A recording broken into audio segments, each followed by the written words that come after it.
सूरजपुर नाम का एक छोटा सा गांव था जहां मिट्टी की खुशबू और गरीबी दोनों साथ साथ रहती थी। उसी गांव के एक कोने में एक झोपड़ी थी जिसमें श्यामू कुम्हार अपनी पत्नी सविता, नन्ही सी बेटी परी और अपनी बूढ़ी माँ के साथ गुजारा करता था। श्यामू गांव के ही एक अमीर और कठोर दिल वाले व्यापारी धनराज सेठ की मटकों की दुकान पर मजदूरी करता था। सुबह से शाम तक वह कड़ी मेहनत करता। उसके हाथ छिल जाते, पसीना मिट्टी में घुल जाता, लेकिन बदले में मिलती थी सिर्फ थोड़ी सी मजदूरी जो घर का चूल्हा जलाए रखने के लिए कभी काफी नहीं होती थी। सुनिए जी, कल सेठ धनराज ने फिर वही पुरानी मजदूरी दी। दिन भर धूप में काम करते हैं और मिलता क्या? माँ की दवा खत्म हो गई है, परी के कपड़े भी फट गए हैं। मैं समझ नहीं पा रही क्या करें। मैं क्या करूं सविता? सेठ बस इतना ही देता है। रोज सुबह से शाम तक मिट्टी में घुस जाता हूं, पर मेहनत का मोल अब दुनिया में कहां मिलता है। गरीब के पसीने की कीमत तो सेठ लोग अपने हिसाब से लिखते हैं। फिर आप उनके लिए काम क्यों करते हैं? जी, आपके हाथ के मटके तो पूरे सूरजपुर में मशहूर हैं। क्या पता अगर आप खुद बेचना शुरू करें तो आपकी कमाई दुगनी हो जाए। सेठ के लिए क्यों अपना पसीना और कला दोनों बर्बाद कर रहे हो? अरे सविता, दुकान खोलने के लिए पैसा चाहिए, जगह चाहिए, और हमारे पास क्या है?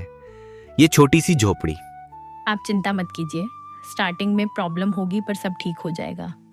हम थोड़ा थोड़ा करके सब कर लेंगे। भगवान पर भरोसा रखिए। बेटा, सही कह रही है तेरी पत्नी। सेठ के लिए काम करके कब तक पेट पालोगे? अपना कुछ कर। मिट्टी तेरे हाथ में है तो किस्मत भी तू ही बना सकता है। ठीक है सविता, कल सेठ से कह दूंगा अब और मजदूरी नहीं। अगले दिन श्यामू धनराज सेठ के पास जाता है। उस दिन श्यामू ने फैसला कर लिया था कि अब वह सेठ के लिए नहीं, खुद के लिए काम करेगा। मालिक नमस्ते, मुझे आपसे एक बात कहनी थी। हाँ बोलो श्यामू, क्या बात है? मालिक, आप मेरा हिसाब कर दीजिए। मैं अब यहाँ काम नहीं करूंगा। क्या बोला तूने? इतना देता हूं फिर भी तू काम नहीं करेगा? मालिक गलत मत समझना, मैंने कभी शिकायत नहीं की, पर घर का खर्चा नहीं चल रहा। सोचा खुद कुछ कोशिश कर लूं। कोशिश? चल ठीक है, जा, मैं भी देखता हूं तू क्या कर लेगा। रे चमचे, इसका हिसाब कर। जी मालिक, पिछली बार इसने अपनी माँ की दवा के लिए जो बड़ी रकम एडवांस ली थी और मिट्टी के जो बचे हुए दाम थे, सब जोड़ घटाकर देखा जाए तो रामू के हिस्से में कुछ नहीं बचता मालिक। इसका हिसाब तो पूरा पूरा जीरो हो गया। सुन लिया श्यामू, तेरे सब पैसे कट गए। तू पहले ही ले चुका है, अब कुछ नहीं मिलेगा। मालिक वो तो आपने खुद कहा था तब के लिए, मैंने कब कहा सब पैसे ले लो? ये तो अन्याय है। बस खामोश रह, औकात देख अपनी। तू मुझे मेरा हिसाब समझाएगा। हाँ, तेरे हाथ की मिट्टी में वो दम नहीं जो दुकान खोले। जा, और हाँ, जब हार कर वापस आएगा ना, तब दोगुनी गुलामी करने को तैयार रहना। श्यामू की आंखों में आंसू आ जाते हैं। वह बिना पलट कर देखे ही अपनी झोपड़ी की तरफ चल पड़ता है। क्या हुआ जी, सेठ ने पैसे दिए क्या? नहीं सविता, सब पैसे काट दिए। कहते हैं तो मैंने पहले ही ले लिया था, मुझे भगा दिया। हंस के बोला, देखते हैं कैसे दुकान खोलते हो। सुनिए जी, पैसे चले गए तो क्या हुआ? हिम्मत तो हमारे पास है ना, हम सब मिलके करेंगे। माँ मिट्टी बनाएंगी, मैं बिक्री में मदद करूंगी। परी छोटी है पर दुआ तो करेगी। बेटा, दुकान नहीं, अपना सपना खोल। सेठ ने तेरा पैसा नहीं रोका, तेरी किस्मत रोकी है। अब वक्त है उसको तोड़ने का।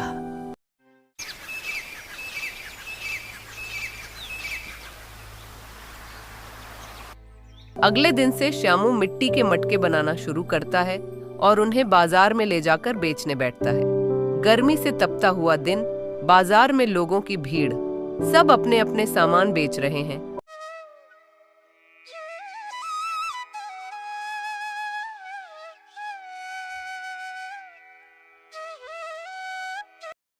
बीच में श्यामू एक पेड़ के नीचे मटके, घड़े और दिए सजाता है।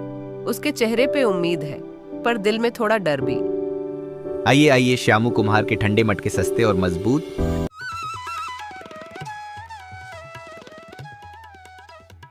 अरे भाई, ये मटका तो हल्का लग रहा है, लगता है मिट्टी कच्ची थी। हाँ रे, और रंग भी ढीला है, लगता है मिट्टी भी सही नहीं पकाई गई। भैरव के मटके देखे हैं, एकदम चमकदार। बहन जी, मिट्टी चाहे सिंपल हो पर मेरे मटके दिल से बनाए गए हैं। पानी रखिए, इसमें देखिएगा, ठंडक और स्वाद दोनों मिलेंगे। दिल से बने मटके। अरे भाई, पानी नहीं, दिल रखेंगे क्या इसमें? भैरव के मटके तो राजा महाराजा तक ले जाते हैं। और तू रामू, तू तो नया नया आया है बाजार में, कौन खरीदेगा तेरे मटके? बाबूजी, हर बड़ा आदमी कभी छोटा ही था। बस एक मौका दीजिए, अगर पसंद ना आए तो पैसा वापस। अरे नहीं भाई, हम रिस्क नहीं लेते। कल अगर मटका फट गया तो तू मिलने भी नहीं आएगा। अच्छा भाई, बता तो सही, कितने का दे रहा है ये दिल से बना मटका? सिर्फ 10 रुपए का है बाबूजी। क्या बोला?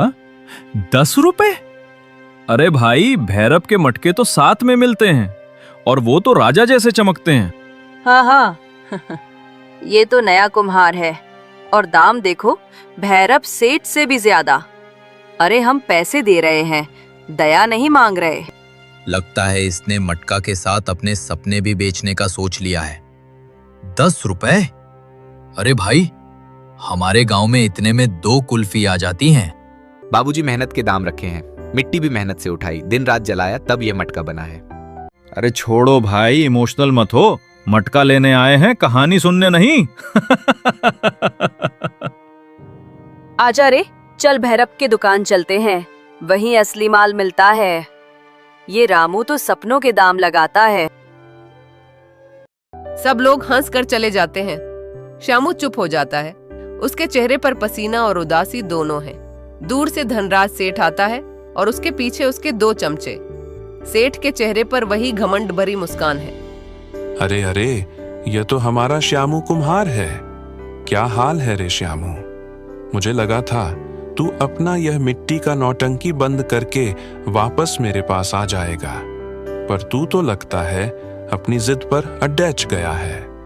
सेठ जी, जिद नहीं, विश्वास है। मैं अपनी मेहनत से जीना चाहता हूँ। आपके द्वार पर गुलामी करके पेट तो भर जाता था, लेकिन मन भूखा रहता था। सुन रे, मन भूखा, मन से कोई जीता है क्या? पेट भरता है पैसों से, और पैसा मिलता है धंधे से, जो तुझ में कभी था ही नहीं। देखो सेठ जी, ये देखो, क्या मिट्टी का काम किया है। ऊपर से पूरा खुरदुरा, नीचे से टेढ़ा मेढ़ा, लगता है बर्तन नहीं, टूटी हुई तोड़ी बना रहा था। और देखो इसके रंग को, बिल्कुल फीका, जैसे मैदा में मिट्टी घुमा दी हो। हाँ सेठ जी, मेरा बर्तन चमकदार नहीं है, पर इसमें मिट्टी की सच्चाई है। मैं चमक के पीछे नहीं, मजबूती के पीछे भागता हूँ। वाह वाह, बड़े बड़े बोल, पर सच यह है श्यामू, तेरे हाथ की मिट्टी में दम नहीं है। तेरे बर्तन बिकते नहीं, क्योंकि तेरा नसीब ही कच्चा है, समझा? यह गांव सिर्फ धनराज सेठ के माल पर जीता है। शहर की मिट्टी, चमकदार मिट्टी, महंगी मिट्टी, तेरे जैसे को यहाँ कोई नहीं पूछता। सेठ जी, मिट्टी बेकार नहीं होती, बस उसको समझने वाला हाथ चाहिए। आप शहरों की मिट्टी में सोना ढूंढते हैं और मैं अपने गांव की धरती में जीवन, फर्क वही है। बहुत बोलने लगा है श्यामू, लगता है 2 दिन का धूप में बैठना तुझे फिलोसोफर बना गया। ठीक है, बोल दिया तूने, पर याद रखना, जब हार के मेरे पास वापस आओगे ना, तो तनख्वाह भी आधी मिलेगी। चल रे चमचो, चलते हैं, मिट्टी के राजा से मिल लिया। धनराज सेठ और उसके चमचे हंसकर निकल जाते हैं। श्यामू का चेहरा शांत है, पर आंखों में जज्बात उभर रहे हैं। सुबह से दोपहर हो चुकी है। सूरज अब अपने शिखर पर तप रहा है और गर्मी चरम सीमा पर है। श्यामू की उम्मीदें टूट रही हैं। उसका एक भी घड़ा अभी तक नहीं बिका है। हर ग्राहक उसके पास आता है, मिट्टी के बर्तनों को एक नजर देखता है और बिना दाम पूछे ही आगे बढ़ जाता है। ग्राहकों की यह बेरुखी श्यामू को अंदर तक थका चुकी है। निराश होकर श्यामू पास के एक घने पेड़ की छांव में जाकर बैठ जाता है। हे भगवान, मैंने कभी किसी का बुरा नहीं चाहा, फिर क्यों मेरी मेहनत का मोल कोई नहीं समझता। पर ठीक है, जब तक सांस है मेहनत करता रहूंगा। उसकी पत्नी सविता ने सुबह उसके लिए एक प्याज और 2 सूखी रोटियां पोटली में रख दी थी। तभी एक अति सुंदर दूधिया सफेद गाय उसके पास आती है। उसकी आंखें बहुत शांत और गहरी हैं। श्यामू जैसे ही रोटी तोड़ने लगता है, वह धीरे से बिना कोई हलचल किए श्यामू के पास आकर खड़ी हो जाती है। अरे तू कहां से आई सुंदरी, भोजन ढूंढ रही है? ले ले, क्या हुआ? अगर मुझे धंधे में बेरंगी है, पर अतिथि का मान तो रखना ही चाहिए। खा मेरी अच्छी दोस्त, परी होती तो तुझे गले लगा लेती। वह सुंदर गाय बड़े ही प्रेम और सभ्यता से श्यामू के हाथों से रोटी खाती है। श्यामू उसे स्नेह से अपने हाथों से सहलाता है, जिससे गाय और शांत हो जाती है। जैसे ही रोटी खत्म होती है, गाय एक पल रुकती है, फिर धीरे से मुड़ती है और जंगल के घने पेड़ों के बीचों बीच उनकी गहराइयों में ओझल हो जाती है। श्यामू अपनी थकान को झाड़ा और वापस अपने काम पर लग गया। वह फिर अपने मटके साफ करने लगता है। थोड़ी देर बाद उसके कान में कुछ हंगामा की आवाज आती है। श्यामू तुरंत पलटकर उस दिशा में देखता है जहां से हंगामे की आवाज आ रही थी। आवाज सीधे धनराज सेठ की दुकान से आ रही थी, जो बाजार में अपनी धौंस के लिए जानी जाती थी। धनराज सेठ के चमचे मिलकर एक बूढ़े आदमी को पीट रहे थे। श्यामू अपनी जगह से भागता है। उसकी आंखों में बूढ़े आदमी के प्रति दया और चमचों के प्रति तीव्र क्रोध है। वह तेजी से भीड़ की ओर बढ़ता है। अरे रुक जाओ, क्या कर रहे हो तुम लोग? बुढ़े पर हाथ उठाते शर्म नहीं आती? अरे ये बूढ़ा सेठ जी के मटके तोड़ दिया, इसलिए मार रहे हैं। मटके तोड़ दिए तो जान लोगे क्या? क्या हुआ सेठ जी, क्या मसला है? श्यामू, तुम बीच में मत पड़ो। इसने मेरे 5 मटके तोड़ दिए। एक एक मटका 20 रुपए का था। नुकसान कौन भरेगा? सेठ जी, मैंने तोड़े नहीं, गिर गए गलती से। सुबह से कुछ खाया नहीं था, हाथ हिल गया। मुझे बीवी के लिए दवाई लेनी थी, 2 दिन से बीमार है। मैंने आपसे एडवांस मांगा तो आपने डांट दिया। बीमारी सब झूठ है। काम करो या निकल जाओ यहाँ से। सेठ जी, गलती सबसे होती है। आप इतने बड़े आदमी हो, कुछ दया भी तो रखिए। एक बूढ़े आदमी को मारना इंसानियत नहीं, जालिमियत है। अरे श्यामू, तू अपना काम संभाल, यह हीरो मत बन। ले जाओ इसे यहाँ से, वरना तुझे भी निकाल दूंगा बाजार से। सेठ जी, बाजार आपका हो सकता है, पर इंसानियत हर किसी का अधिकार है। बाबा चलिए, मैं देख लूंगा। आपको दवाई के पैसे चाहिए ना? बेटा, भगवान तुझे खुश रखे। तेरे जैसा आदमी आज के जमाने में मिलना मुश्किल है। आप घर जाइए बाबा, बीवी को दवाई खिलाइए। काम की चिंता मत कीजिए।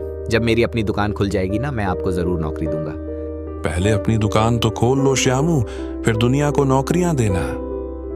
जरूर खोलूंगा सेठ जी, क्योंकि दिल से चला धंधा कभी बंद नहीं होता।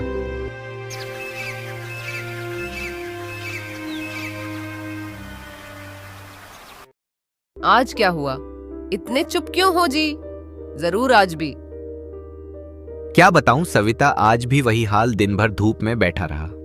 कोई दाम पूछकर चला गया तो कोई हल्के से छिड़कर चला गया। एक मटका नहीं बिका। जब से धनराज का काम छोड़ा है, लगता है धंधा ही रूठ गया है मुझसे।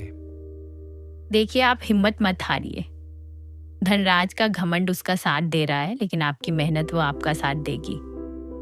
आपका काम सच्चा अच्छा है, बस थोड़ी सी देर है। कितनी देर सविता? एक एक दिन कितना मुश्किल हो रहा है। तुम्हारे लिए अच्छी साड़ी नहीं खरीद पाता, परी का पेट भी ठीक से नहीं भर पाता, और अब तो माँ की दवाई भी खत्म हो गई है। हाँ, कल सुबह तो जरूर देनी पड़ेगी। और उधर परी, वो तो आज भी भूखी सोई है। उसके लिए एक नया जोड़ा भी नहीं ले सकते। बस यही सोचता हूँ कि काश कुछ ऐसा हो जाए कि हमारी किस्मत पलट जाए, जिससे मैं माँ की दवाई ला सकूं और परी को खुश रख सकूं। चिंता मत करो स्वामी, वो ऊपर वाला सब देखता है। जब इंसान की कोशिश अच्छी होती है ना, तो भगवान कोई ना कोई रास्ता जरूर दिखाता है। आप कल फिर जाइए, कोशिश मत छोड़ना। हाँ, तुम सही कहती हो। कल फिर जाऊंगा। कल तकलीफ है तो कल खुशियां भी आएंगी। माँ और परी के लिए मुझे जीतना होगा।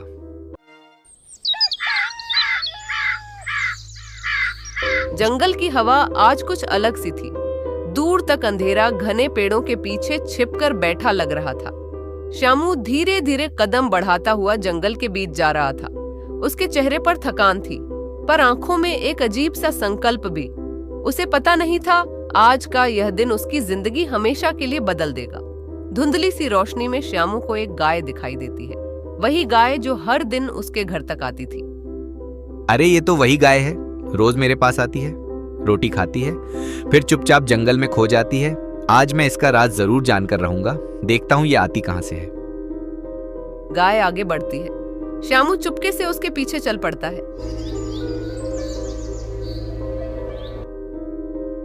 लेकिन कुछ ही कदम बाद गाय अचानक पेड़ों के बीच गायब हो जाती है।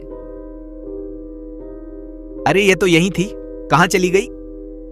तभी एक दर्द भरी कराह उसके कानों तक पहुंचती है। एक दुबली पतली बूढ़ी माँ लकड़ी का भारी गट्ठा उठाने की कोशिश कर रही होती है। उनके हाथ कांपते हैं, कमर दर्द से झुक जाती है। अब ये हाथ पैर भी साथ नहीं देते, कैसे ले जाऊंगी इन लकड़ियों को? रामू तुरंत भागकर उनके पास पहुंचता है। माँ रुक जाइए, आप अकेले ये कैसे उठाएंगी? दीजिए मैं मदद करता हूँ।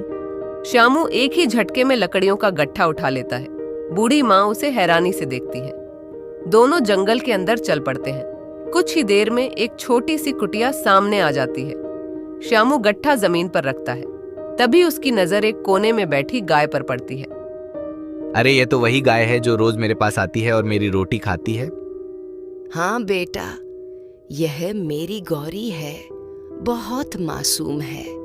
तुम इतने उदास क्यों दिख रहे हो बेटा? क्या परेशानी है? माँ, मैं सूरजपुर का कुम्हार हूँ। मेरा नाम श्यामू है। मैं बहुत मेहनत करता हूँ, पर मेरे बर्तन कोई नहीं खरीदता। धनराज सेठ ने मेरी जिंदगी मुश्किल कर दी है। कहता है मेरी मिट्टी में दम नहीं। मेरी पत्नी भी दुखी है। कैसे गुजारा करूं माँ? बेटा, दुनिया का काम ही है बोलना, पर मैं तुम्हारे चेहरे पर मेहनत और ईमानदारी दोनों देख सकती हूँ। मेरी बात ध्यान से सुनो। इस कुटिया के पीछे एक बड़ा पेड़ है। उसके नीचे एक छोटा सा जमीन का टुकड़ा है जहाँ लोग जाने से डरते हैं। वहाँ की मिट्टी को देवी माटी कहते हैं। वह मिट्टी गर्मी से नहीं, आशीर्वाद से पकती है। उस मिट्टी से जो बर्तन बनता है उसमें देवी का स्पर्श होता है। अम्मा क्या मैं? हाँ बेटा, ले जाओ, पर याद रखना इस मिट्टी का इस्तेमाल सिर्फ सच्चाई और नेक इरादे से करना, तभी किस्मत बदलती है। माँ, आप मेरे लिए इतना क्यों कर रही हैं? क्योंकि बेटा, तुमने जब कुछ नहीं था तब भी मेरी गौरी को रोटी का आखिरी टुकड़ा दिया। इंसान की नियत ही उसका भाग्य बदलती है। श्यामू का दिल भर आता है। उसने कभी सोचा नहीं था कि एक छोटी सी रोटी किसी दिन उसकी पूरी जिंदगी का मोड़ बन जाएगी। उसकी आंखों में उम्मीद की चमक लौट आती है। श्यामू घर जाता है। तुरंत एक टोकरी और कुदाल उठाता है। बूढ़ी माँ के बताए हुए पेड़ के पास जाकर वह ध्यान से देवी माटी की मिट्टी उठाता है। थका हुआ लेकिन आंखों में एक नई चमक लिए श्यामू अपने सर पर मिट्टी की टोकरी में देवी माटी लिए आता है। स्वामी, आपको इतनी देर कहाँ लग गई? मैं कब से आपका इंतजार कर रही थी, और ये बोझ कैसा? शांत हो जाओ सविता, मैं ठीक हूँ। ये बोझ नहीं है, ये तो हमारी किस्मत है। किस्मत? ये कैसी मिट्टी है स्वामी? पहले अंदर आओ, मुझे तुम्हें सब कुछ शुरू से बताना है। ये सफर बहुत खास था। श्यामू और सविता घर के अंदर आते हैं। सविता जल्दी से उसके लिए पानी लाती है। श्यामू थका हुआ है, पर उसकी आंखों में एक अजीब सी शांति है। श्यामू पानी पीता है, राहत की सांस लेता है, फिर सविता को सारी बातें बताता है। तो ये मिट्टी, ये आशीर्वाद है। भगवान ने हमारी सुन ली स्वामी। अब हम एक पल भी नहीं गवाएंगे। मैं तुरंत आपके लिए बर्तन बनाने की तैयारी करती हूँ।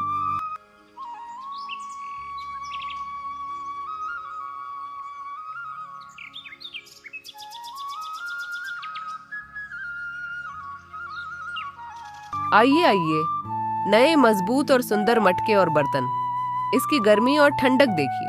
इतनी बढ़िया मिट्टी के बर्तन आपको कहीं और नहीं मिलेंगे। एक बार इस्तेमाल करके देखिए, बरसों चलेंगे। इन खूबसूरत बर्तनों से अपने घर को सजाइए। अरे रामू, ये क्या चमत्कार है। ये बर्तन तो भैरव के बर्तनों से भी ज्यादा अच्छे हैं। कितने हल्के और मजबूत हैं। हाँ, रंग भी कितना गहरा है। कितने में दोगे रामू? बस वही दाम जो आम मिट्टी के दाम है, 5 रुपए। अरे भाई, ये तो बहुत ठंडा है, बिल्कुल सेठ के मटके जैसे। कितने का दिया? बस 5 रुपए बहन। 5 रुपए? भैरव सेठ तो 20 रुपए मांगता है। चलो मुझे 2 दे दो भाई। पल भर में गांव वालों की भीड़ श्यामू की दुकान पर लग जाती है। श्यामू के बर्तनों की चमक और हल्कापन सबको बहुत पसंद आता है। श्यामू के चेहरे पर पहली बार मुस्कुराहट आती है। वो खुशी से मटका पैक करता है। जैसे ही शाम हुई, श्यामू ने अपनी सारी कमाई को संभाला और खुशी के मारे दौड़ा चला आया। घर के दरवाजे पर पहुंचते ही वह अपने उत्साह को रोक नहीं पाया और जोर से चिल्लाया, अरे माँ सविता, जहाँ हो जल्दी आओ। श्यामू की आवाज सुनकर सविता और बूढ़ी माँ घबरा कर बाहर आई।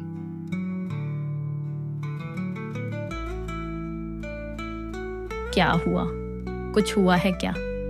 क्या घड़े टूट गए या किसी से झगड़ा हो गया? अरे शांत हो जाओ, कुछ हुआ नहीं है, बल्कि बहुत अच्छा हुआ है। तो जल्दी बताइए क्या हुआ। सविता माँ, आज पहला दिन था और सारे के सारे मटके बिक गए। क्या सच में? हे भगवान, ये तो बहुत अच्छी खबर है।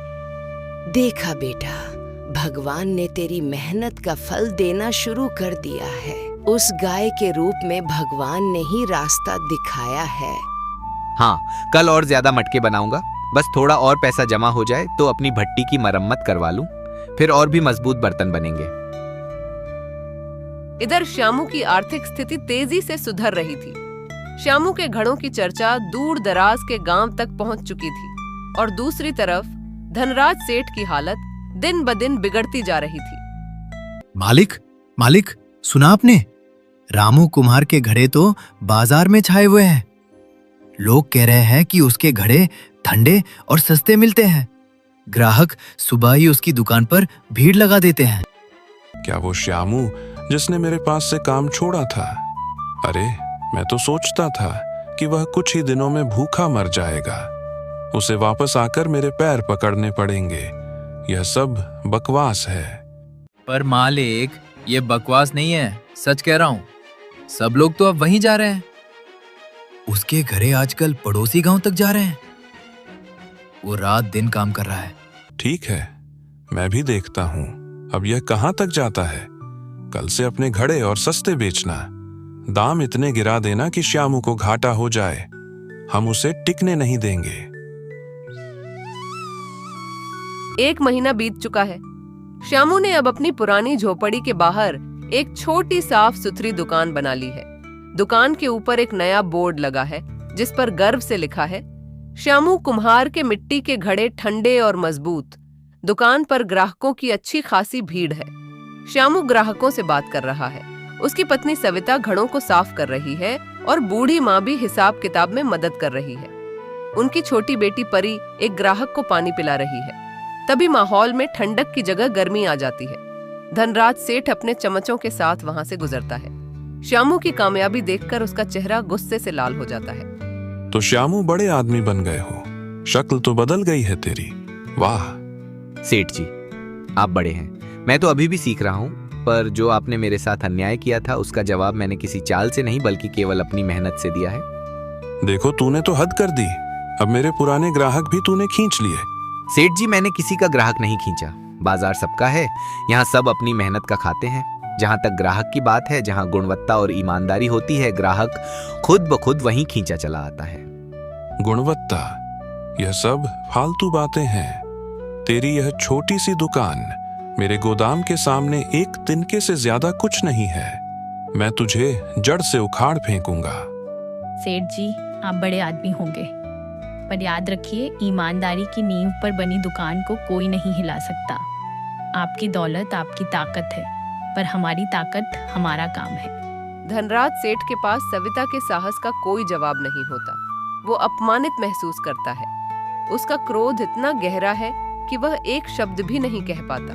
बस जलती हुई निगाहों से श्यामू और सविता को देखता है और तेजी से मुड़कर वहां से चला जाता है। धनराज के जाते ही गांव वाले श्यामू की प्रशंसा करते हैं। श्यामू और सविता एक दूसरे को देखकर विजय की एक शांत मुस्कान के साथ हंस पड़ते हैं। माँ गर्व से उन्हें देखती है।